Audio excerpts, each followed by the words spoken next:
Sitaram Berwa, assistant professor,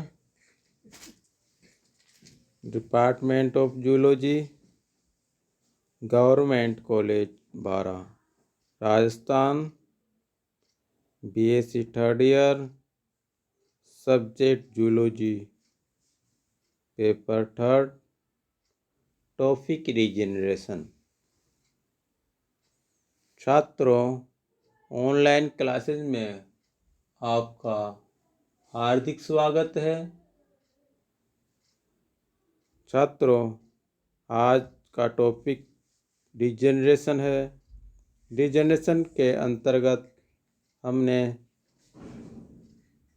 पिछले days पर भी अनेक वीडियो के द्वारा आपको रीजनरेशन की डेफिनेशन, टाइप तथा नॉन कोर डेटा के अंतर्गत किस प्रकार से रीजनरेशन होता है तथा किस प्रकार से रीजनरेशन की पावर कम से अधिक होती है तथा अधिक से कम होती है, दोनों ही तरह के आपको वीडियो के द्वारा बताया गया था। तो छात्रों, आज से एक रिक्वेस्ट है, यदि आपने हमारे YouTube चैनल को अभी तक सब्सक्राइब नहीं किया है तो इसको सब्सक्राइब कर लीजिए, जिससे हमारे YouTube चैनल पर जो भी वीडियो अपलोड होती है वह आपको तुरंत अवेलेबल हो सके। तो छात्रों, आज के टॉपिक पर हम चर्चा करते हैं। आज का टॉपिक है हमारा regeneration of salamander limb. Salamander limb, salamander में पाद का पुनरुद्भव तथा लिम्ब्स का बनना। इसके अंतर्गत रीजनरेशन का अध्ययन अधिकतर एम्फीबिया में हुआ था तथा सैलामेंडर में एडल्ट तथा लार्वा दोनों अवस्थाओं में लिम्ब के रीजनरेशन की कैपेसिटी बहुत अधिक होती है तथा इनमें लिम्ब के रीजनरेशन के समय होने वाली घटनाओं को 3 स्टेज में विभाजित किया गया है। First, morphological events during regeneration, पुनरुद्भव के दौरान आकार के घटनाएं। Second, histological events during regeneration, पुनरुद्भव के दौरान उत्त की घटनाएं। और third, physiological progress during regeneration, पुनरुद्भव के दौरान कार्य की प्रगति। तो first, morphological events during regeneration. इसके अंतर्गत रीजनरेशन की पावर सैलामेंडर के लिम्ब में बहुत अधिक विकसित होती है, जिसके अंतर्गत घाव का बढ़ना तथा घाव का बंद होना तथा ब्लास्टेमा का निर्माण होना तथा लिम्ब का निर्माण होना होता है। तो सर्वप्रथम सैलामेंडर में ऑर्गन्स के डैमेज होने के परिणाम स्वरूप इस प्रोसेस की एक लंबी चेन प्रारंभ हो जाती है तथा लिम्ब के भंग या डैमेज होने के स्थान पर टिश्यू खुला हो जाता है, एक्सपोज हो जाता है तथा टिश्यू का कुछ भाग ओवरलैपिंग हो जाता है तथा कुछ भाग डैमेज हो जाता है। रुधिर वाहिकाओं से निकलता है तथा घाव पर फैल जाता है और घाव के स्थान पर रुधिर का थक्का जम जाता है। इस प्रकार रुधिर स्त्राव को रोकता है तथा घाव को बाहरी वातावरण के दुष्प्रभाव से बचाता है, जिससे नेक्स्ट 24 आवर्स में घाव पर इपिथेलियम आवरण बन जाते हैं और ये सभी निकटवर्ती इपिथेलियम से मोटे हो जाते हैं और इस क्रिया को घाव का बढ़ना या पाउंड हीलिंग कहते हैं। जब घाव बढ़ जाता है तो उसके कुछ दिनों बाद रुधिर की ग्रेनुलोसाइट्स तथा लिम्फोसाइट्स बड़ी संख्या में घायल भाग में इकट्ठी होने लगती है तथा घाव लाल हो जाता है तथा इसका टेम्परेचर बढ़ जाता है। कुछ न्यूट्रोफिल्स घाव पर जमा होने वाले जीवाणुओं, अन्य बाहरी पदार्थों तथा डैमेज हुए सेल्स के मलबे का भक्षण करके उन्हें नष्ट करती है तथा फिर नए एपिथेलियम स्तर के नीचे संयोजी ऊतक की कोशिकाएं इकट्ठी होती है। इनका विभेदीकरण समाप्त हो जाता है और इनके प्रतिरोध भवन से यहाँ एक ब्लास्टेमा बन जाती है। सब ब्लास्टेमा के निर्माण में कनेक्टिव टिश्यू की फाइब्रोब्लास्ट सेल्स सक्रिय रूप में भाग लेती है। जो डायग्राम में दिखाया गया है, एमे epidermis, dermis, connective tissue, muscles, bone, press, cut surface, B में epidermis, blastema, differentiation area, C के अंतर्गत डिफरेंटेशन एरिया और लास्ट में डिजेनरेटेड लिम्ब दिखाई गई है। ब्लास्टेमा बन जाने के बाद कई दिनों तक इसकी कोशिकाओं का विभेदीकरण होता है ताकि डैमेज भाग के सभी विभिन्न ऊतकों की रिपेयरिंग हो जाती है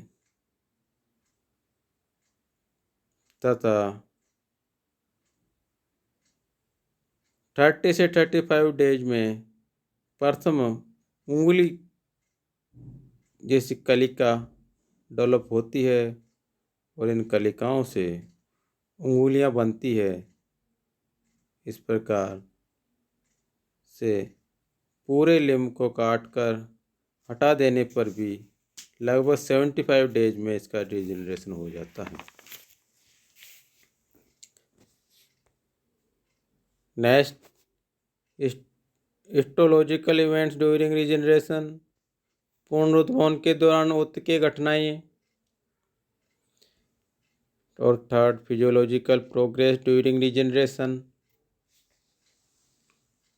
पुनरुत्थान के दौरान कार्य की प्रगति। तो सर्वप्रथम हिस्टोलॉजिकल इवेंट्स ड्यूरिंग रीजनरेशन, इसके अंतर्गत भी सर्वप्रथम घाव के एपिथेलियम आवरण के द्वारा जब चारों ओर से आवृत हो जाती है तो इसके बाद से गिरी इसके आसपास के विभिन्न प्रकार के टिश्यू जैसे मसल्स, बोन्स, कार्टिलेज आदि में विभेदन समाप्त हो जाता है तथा सभी ऊतक मेसेनकाइमल कोशिकाओं में परिवर्तित हो जाते हैं और इस क्रिया को अविभेदीकरण कहते हैं। कंकाल का अंतराकोशिकीय मैट्रिक्स घुल जाता है तथा कोशिकाएं स्वतंत्र हो जाती है और ये कोशिकाएं ग्रोथ कर भ्रूणीय मेसेनकाइमल कोशिकाओं के समान आकृति प्राप्त कर लेती है। ये कोशिकाएं गति कर एपिडर्मल कैप के नीचे इकट्ठी हो जाती है। इस प्रकार अन्य ऊतक की कोशिकाएं मेसेनकाइमल कोशिकाओं में चेंज हो जाती है और ये सभी कोशिकाएं उत्कीय दृष्टि से समान होती है। जब ब्लास्टोमा एक निश्चित आकार को प्राप्त कर लेता है तब अविभेदीकरण की क्रिया रुक जाती है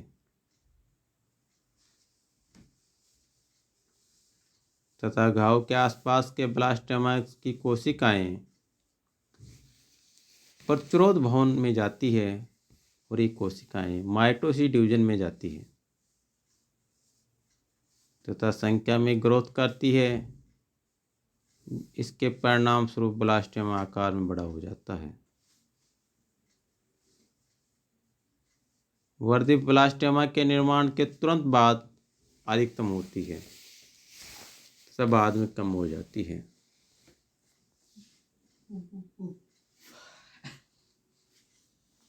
जब ब्लास्टोमा की कोशिकाएं जो पहले अविभेदीकरण में जाती है तथा फिर से विभेदीकरण की क्रिया में प्रवेश कर जाती है और इस क्रिया को पुनर्विभेदीकरण कहते हैं, जिसे रीडिफरेंशिएशन कहते हैं।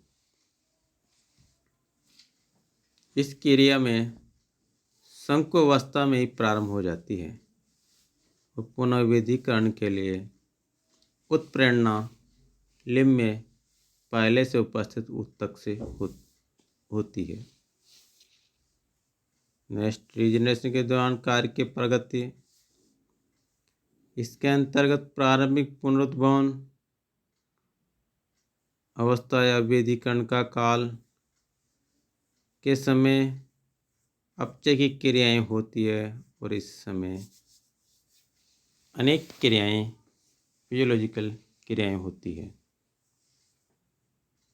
जैसे प्रोटियोलाइटिक एंजाइम की क्रिया में ग्रोथ होना, स्वतंत्र अमीनो एसिड की मात्रा में वृद्धि होना,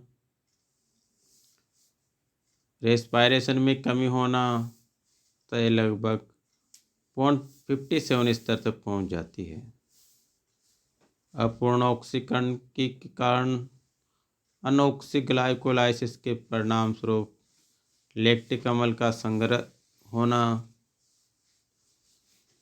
तथा श्वसन एंजाइम जैसे साइटोक्रोम ऑक्सीडेज का स्तर कम हो जाता है।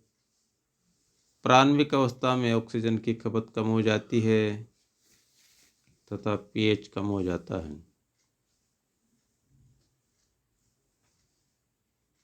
नेक्स्ट, निर्माण, इसे कंस्ट्रक्टिव या एनाबोलिज्म फेज कहते हैं। इसके अंतर्गत ऑक्सीकरण की क्रिया में ग्रोथ होती है तथा सामान्य पीएच फिर से प्राप्त कर लिया जाता है तथा श्वसन में वृद्धि होती है तथा लैक्टिक अम्ल की मात्रा में भी कमी होती है तथा आरएनए की मात्रा में कमी होती है। केंद्रिका के जो न्यूक्लियस है के साइज में भी वृद्धि होती है। इस प्रकार कैटाबोलिक फेज तथा एनाबोलिज्म फेज में परिवर्तन होते हैं। और ये जो डायग्राम दिखाया गया है जिसमें डिजेनरेशन के दौरान कोशिकाओं का अविभेदीकरण, जिसमें mesenchyme cells, early cartilage cells और new proteins are predominantly extracellular cartilage, differentiation, skeletal muscle. New protein are formed predominantly intracellular blast सभी दिखाई गई है। तो छात्रों, इसके साथ ही आज का जो वीडियो है वह कंप्लीट होता है। और जो आज आपके सामने मुझे वीडियो के द्वारा जो रीजनरेशन में सैलमेंडर्स के लिम्स का बनने के बारे में बताया था, उसके डायग्राम तथा उनके इवेंट्स तथा क्या क्या चेंजिंग हुई है जो आपको अभी अध्ययन करवाया है, इसको नोटेट कर लीजिए तथा नेक्स्ट डेज पर, नेक्स्ट डेज का मतलब नेक्स्ट वीक के अंतर्गत जो अभी तक रीजनरेशन में से जो जो भी चीज़ पढ़ाई गई है उसका टेस्ट लिया जाएगा। इसके साथ ही आज का टॉपिक का एंड होता है। धन्यवाद।